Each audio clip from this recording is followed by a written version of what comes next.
Guys, it's your boy, Barca Boy 103. Today we're going to be doing the match preview for Getafe versus Barcelona in La Liga. We have arrived. The start of the 23-24 season begins today as Barcelona have some big objectives to reach with the squad that we currently have that could still end up strengthening. But here we are. The start of the real business begins, and our first match is away to Getafe, which of course is a very difficult match. Start of the season, a lot of optimism from both sides, and it's going to be up to Barcelona to travel on the road and pick up 3 massive points. But before we get into it, make sure you guys smash that like button down below. Let's try to get to 200 likes in this video. Be very much appreciated. Also, if you're new, make sure you subscribe down below if you haven't already, and let's get into it. Kickoff time for this match will be taking place at 9:30 p.m. local time, so half an hour later than usual, but still around the normal kickoff time. And this match will be taking place at the Estadio Coliseum Alfonso Perez Stadium, which of course is the home of Getafe. And the referee for this match has also been confirmed. On the pitch, it will be Cesar Soto Grando, and the VAR, it will be Iglesia Villanueva. Now, usually we take a look now at the league table, but of course everyone's on 0 points and nothing we're really there to analyze. So we're going to firstly take a look at Barcelona's first 10 league matches of the season, because of course that sets a tone for the entire year. We have a good start, worst start, medium start. That does of course set the tone of how things will progress in the season. Now, here are Barcelona's first 10 matches. Of course, tomorrow away to Getafe, then home to Cadiz, away to Villarreal, away to Osasuna, home to Betis, home to Celta Vigo, away to Mallorca, home to Sevilla, away to Granada, and then home to Athletic Club. I think after Athletic Club as well is the Clásico, so it's a bit of an alright start. I don't think it's really challenging. I don't think it's really difficult. Where I see Barcelona dropping points is definitely that back-to-back away game against Villarreal Osasuna. I think somewhere there it could be drop points. I think Mallorca away is always difficult. We only won just there last season 1-0. Granada away, we have not played there. Of course, they're newly promoted. We didn't play there, last season. I expect all the home games to be nothing but 3 points. I think if you don't get 3 points at home, despite the fact it is of course the Luisca Olympic Stadium, you have to get 3 points at home. So the only way I can see Barcelona dropping points is away. I think Granada, if we beat Getafe away, that will set the tone. Of course, last season our away record was very good, but I still think it will be challenging on the least. I see, with the international break in September, I think if Barcelona can win at least 9 out of 10, maybe leave a room for two draws, maybe 8-2. That for me wouldn't be too bad. I think losing a game from now until the Clásico is not catastrophic, but it's very bad, because once you lose that first game, it then puts on pressure for Real Madrid to lose their game, and then if they don't, then it's a lot of back and forth. Real Madrid has to be the first one to lose. Once they're the first one to lose, that's all the pressure on them. If we're the first to lose, that of course puts a momentous amount of pressure on us. So I think as long as we don't lose any games until the Clásico, which I believe is at the end of October 29th, something like that, I think we will have a good start. But I think if we drop points consistently, it's going to be quite the bumpy ride for this season. But overall, I think it's an alright start for Barcelona. Not too difficult and not too easy as well. Now, of course, look at the league matches that are coming up this weekend. Real Madrid will be taking on Athletic Club later on today, and they will be traveling away and going to the San Mamés. Huge first game for them. And Atletico Madrid do have the Monday kickoff against Granada at home at the Wanda Metropolitano. That should be easy 3 points there for Atletico. But keep your eyes tonight on Real Madrid. This is a very difficult game, especially as your first match away at the San Mamés. They could be dropping points in their first match of the season. Let's now take a look at our opponents in Getafe. Of course, preseason you can't really analyze it with Getafe, but we all know what kind of team Getafe are. They're a mid to lower side in La Liga who just park the bus like no tomorrow and hit you on the counterattack. That's simple. Of course, last season I believe at home we beat them 1-0, and away near the end of the season we drew there 0-0. So a very tough opponent for Barcelona. We did not concede against them last season, but we did not win both games either. Now, their preseason went for them. It was actually alright. In their first match, they beat Leganes 1-0. They beat some other team 2-1. They lost to Rems 1-0. They lost to Granada 2-1. They promoted side. They beat Vitesse 4-1. And they beat Brentford City 3-0. So overall, decent preseason. Only 2 losses. 4 wins out of their 6 matches, so not too bad. But we're going to look at their last preseason game, where this is their lineup for that match. 4-4-2, again, low block. counter-attack, typical as you like. Of course, David Soria in goal, very, very good goalkeeper. Mitrovic center back. Dejeni is their new captain, playing at right back. Damian Suarez, we all know about him. I mean, my freaking god. Maximovic, a player who was linked with Barcelona quite a bit, very, very good midfielder. Carlos Alenia, former Barcelona midfielder, of course. Jaime Mata up front. He's a very, very clinical and versatile and also experienced striker as well. But the big news around Getafe this summer has been their new manager. Last season it was Quique Sanchez Flores. He was their manager. He kept them up. He still got sacked at the end of the season. And guess who Getafe brought back in? Jorge Borlas. I mean, oh my god, you could not get more park the bus, counter-attack, shite football than Borlas. His goal is to get the result by any means necessary. If you told them play 10 center backs and you'll win 1-0, he will do it. So it's going to be a very, very tough match beginning of the season. Of course, we saw the pitch last season was a big problem for Barcelona. Hopefully it's not the case this summer, but yes, it's going to be a big, big and difficult game for Barcelona. Of course, the away stadium is going to be all against you. There will be fans. We heard there wasn't going to be fans originally because they had Getafe had some problems with La Liga, but now the ban has been overturned as Getafe appealed it. So there will be fans in the stadium. Difficult pitch, difficult side, park the bus, low block.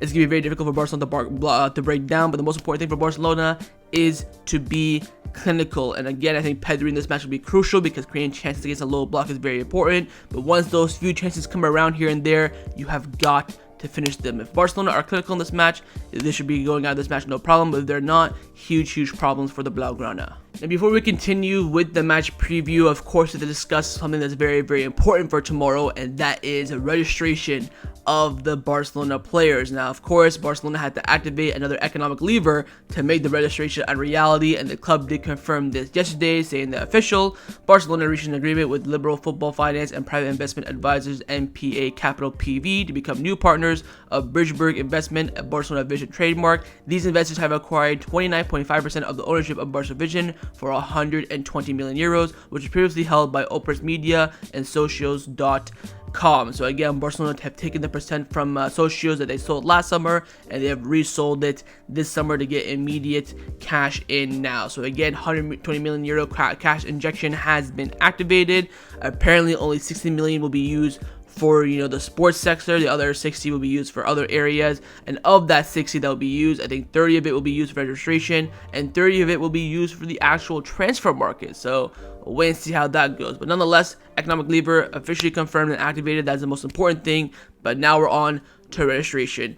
In the last video that I uploaded, in the transfer video, I told you guys there's only 11 players registered. It was Ter Stegen, Christensen, Kounde, Eric Garcia, Pedri, Gavi, De Jong, Ferran Torres, Raphinha, Ansu, Lewandowski, and Ousmane Dembele. 12 players, should I say. But there has been some changes. The reports were the priority for Barcelona was to unregister Ousmane Dembele and register both İlkay Gundogan and Araujo because they were the two highest earners that the club needed registered, and of course taking out Dembele, who was one of the highest as well. And now we have the update on the registration. As of recording, we have Ter Stegen registered, we have Araujo registered, Christensen, Kounde, Eric Garcia, Gavi, Ferran, Pedri, Frankie De Jong, İlkay Gundogan registered, number 22 as well, Lewandowski, Ansu, and Raphinha. So since the last time we had the update on the registration, Araujo and Kounde have been, or not Kounde, Araujo and Gundogan have been registered. Dembele has been unregistered as well. Very, very important. Again, Raphinha, new number 11, Ferran Torres, new number 7, and İlkay Gundogan has chosen the number 22. Very, very interesting. I thought he was going to stick with the number 14. I think it's a very suitable number for a midfielder, and for him, Johan Cruyff's number, very, very iconic number for Barcelona. But he's going with number 22. Number 22 was his first number in his professional career when he was playing in Germany, so that's probably the reason behind it. But again, for Barcelona, still a long way to go. We still got to register, the likes of Iñaki Peña. The most important one I think we have to register now is Alejandro Balde. We still don't have a left back. He needs to be registered. You need to register, of course, Inigo Martinez, Oriol Romeu. You have Sergio Roberto, Marcos Alonso, Lamine Yamal, you have Fermin Lopez, but those will be for the B team, so those registrations should not be a problem. And Iñaki Peña, of course, you need a backup goalkeeper as well. Now, of the remaining players left in registration, so about 11 players, like I just mentioned, Balde, Roberto, blah, blah, blah, blah.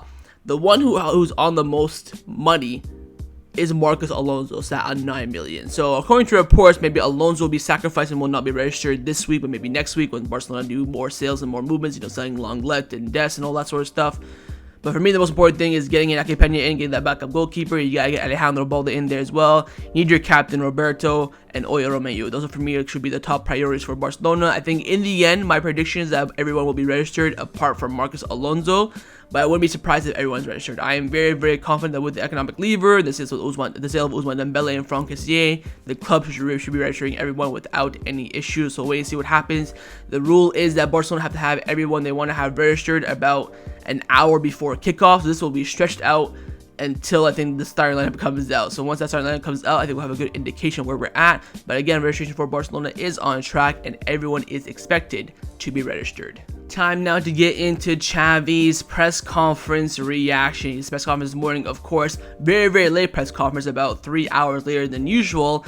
And this wasn't streamed, of course, on Barca TV Plus because Barcelona TV Plus shut down. So I had to go through avenues and loopholes to try and watch this press conference, but in the end, I did. And let's go and see what the Gavi had to say this morning ahead of the big season for Barcelona. He first started off by saying that we have strengthened ourselves well. The team has played well during preseason. We expect a line of about a 5 against a very difficult opponent. We'll have a very difficult visit and we'll have to give our best version. We are focused on tomorrow's game. He was asking about the Mercado. We are working on registering players. We have not decided on anything yet, and we are also focused on tomorrow's match. There is a market until August 31st. It's on the future of Ansu Fati. I'm happy with Ansu. I don't know why you say I'm not forceful for him. I will see if he'll stay or not, but anything can happen in the rest of the Mercado. He was then asked what would he rather sign, a right back or a midfielder. He said, look, we need both. We have strengthened well with Gundogan. We have recovered Abdi. We have players who can play in the attack, but we need both.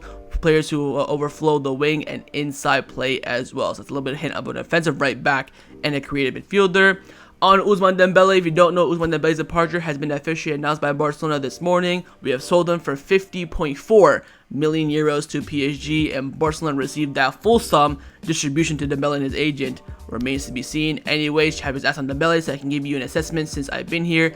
We bet on him, and he's been a big disappointment. We wanted him here a lot, and we have a great project. So again, Xavi very disappointed that Dembele ended up leaving. Now on registration, Xavi said, I am convinced, I'm 90% convinced that everyone will be registered by tomorrow, and I already know more or less the starting lineup that I want to pick for tomorrow's match as well. Then he was asked on Neymar, said, look, there's a market until August 31st. What happens that tomorrow is Getafe. I can't say more. I'm not talking about the market. So again, no hints there. And then of course on player enrollment, said, look, I trust La Liga. Sometimes I'm being sincere, but I trust the legislation of La Liga. Then he was asked on Getafe, said, look, we have a clear way to counteract what they do with the ball. It'll cost us Getafe for sure. Getafe with Borlas is always very difficult.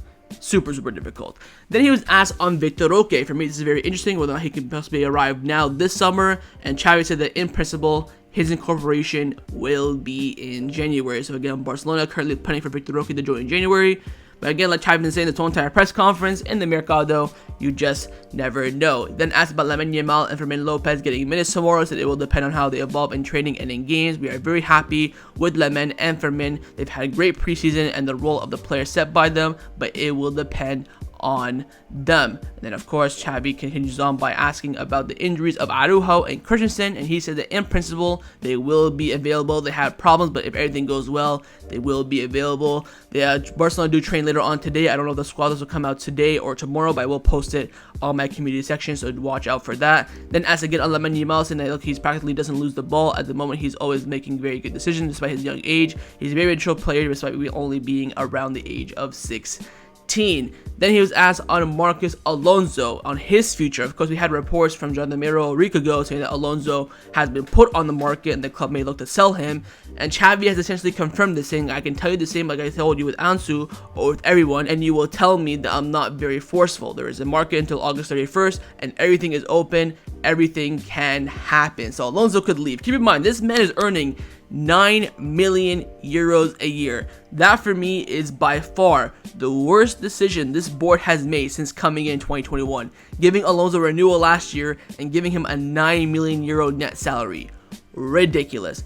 Anyway, Xavi continues on by saying he was asked on whether we'll start with wingers tomorrow or the foreign midfield. He said, look, we always go out with wingers, whether they are natural wingers, interior wingers, or tail fullbacks. We always go out with the wingers that will open up the field. So again, Xavi leaves that door open. He said that, oh, I see wingers as, pure wingers, interior wingers, or having fullbacks there. But of course, we'll have to wait to see for tomorrow. And finally, Xavi was concluded off by saying that I'm not worried about the grass tomorrow because I believe in La Liga and the regulations are being followed. But sometimes, though, I am too blunt in my opinion of the league. And that concluded Xavi's press conference reaction ahead of the match against Getafe tomorrow. Let's now get into the lineup prediction. We're going to start with the manager, of course, Xavi Hernandez. I'm going to try my best for this lineup. I think at the beginning of the season, it's always the easiest to predict the lineup because, of course, we've been given those big hints during preseason. And I think Xavi will go with his God 11 from preseason. I think he'll go with this lineup on the screen right now. I think he'll go with Ter Stegen in goal, a back four of Araujo at right back, Kounde, Eric Garcia, Alejandro Balde, midfield three of Oriol Romeu, Frenkie de Jong, and Pedri, and a front three of Raphinha, Lewandowski, and Gavi. I think even if Christensen is fit, he will give the nod to Eric Garcia, played very well in preseason, and of course, Christensen just coming back from an injury, you don't want to risk him. Apart from that, I think everything else is set in stone. He could maybe start Gundogan. Maybe if he wants to drop Gavi, who has not gotten too many minutes in preseason, stick Pedri out wide, and then have Gundogan in the middle. I could see that happening. But apart from that, I cannot see any other changes. Of course, Ter Stegen will be the captain. I do think it will be Araujo at right back, which, by the way, we got a right back. How's our best center back playing right back? Absolute madness. Kounde at right back, center back is very important as well. He's been playing very, very well. Big game for Raphinha. He needs to be clinical down the right-hand side, complete those dribbles, take on those Getafe defenders, because of course there's going to be a lot of them in that back five. I think Frenkie de Jong, so important in that midfield. You could say he's probably one of our best players in preseason. Of course, Pedri, that creative side, he will probably open up, hopefully, spaces in the Getafe defense. Yeah, Balde on that left-hand side, bombing up and down. I think this is going to be the lineup. Anything other than this, I would be shocked. I think even if I don't see Xavi picking the natural wingers, I don't think he'll start Ansu or Abdi or Ferran. I think the only change we could see is either he'll be crazy and start Christensen at center back, or we could see Pedri go on the left for Gavi and then Gundogan in the middle. But I think by far, 100% in my opinion, this will be the lineup that Xavi Hernandez will select for this match. But of course, in the comments down below, let me know what you think Xavi's going to go with. Now I'm going to show you guys my lineup, what I would do if I was the Barcelona coach, and I have made one change from Xavi's lineup prediction, and I have gone with the natural winger. I've taken out Gavi and I have put in Ansu Fati. I think having the forwards from the get-go is crucial, because what I think will happen is that Xavi's going to start with the forward midfield. We're going to have a low block, we can't bring them down, then in the end Xavi's going to chuck on that extra winger and we're going to go for it. So why not start for it from the beginning? You know that Getafe are going to go with a 5-4-1 or a 4-4-2 low block, have everyone sitting back, and they're going to hit you on the counter attack. You need to have those natural forwards in your squad. I think Gavi on the left, he'll only work in a game where you're playing, like a Bayern Munich, a Arsenal, a Man City, Inter, Juventus, where they have to go for it as well. But when Getafe, a draw for them is essentially a win, they're going to sit back and soak it all up. So I think having those natural forwards who have that clinical instinct, can create those spaces in the box, is very, very important. But again, apart from that, I would keep it the exact same. But for my difference from Xavi's lineup, I would put in a natural winger and, leave that forward midfielder formation for another time. So that's the lineup that I would select for this match. But of course, in the comments down below, let me know if you'd rather pick my lineup or Xavi's lineup. Time now for my score prediction. What do I believe the result will be in this match? I have gone to Barcelona winning this match by 1-0.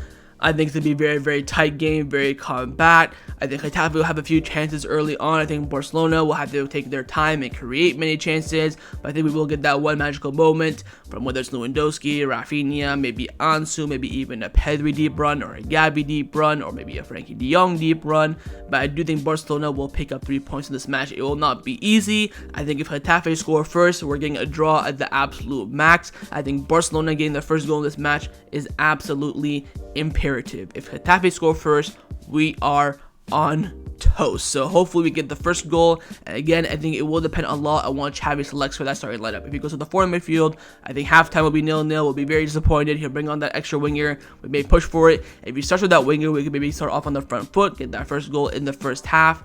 But I think for me, it will come down to fine margins and whether or not Getafe are purely and strongly good in defense, and if they break on the counterattack, get a goal or not. But overall, I'm confident Barcelona will pick up 3 points, and I have gone Barcelona winning this match by 1-0. But of course, in the comments down below, let me know what you think the scoreline will be. So that was a match preview for Getafe versus Barcelona in La Liga. Hopefully you guys enjoyed this video. If you did, make sure to leave a like, and of course, leave me your thoughts down below in the comments on everything we discussed. But the main thing I want firstly, of course, is your score prediction. And secondly, on those lineups, firstly, would you rather pick my lineup or Xavi's lineup? What do you think Xavi would go with? What would you go with if you were the manager? Leave me all your thoughts down below. And of course, make sure to subscribe down below as well if you haven't already. And I'll see you guys tomorrow for the live watch along. Set the reminder on the screen and come enjoy and watch the game with me.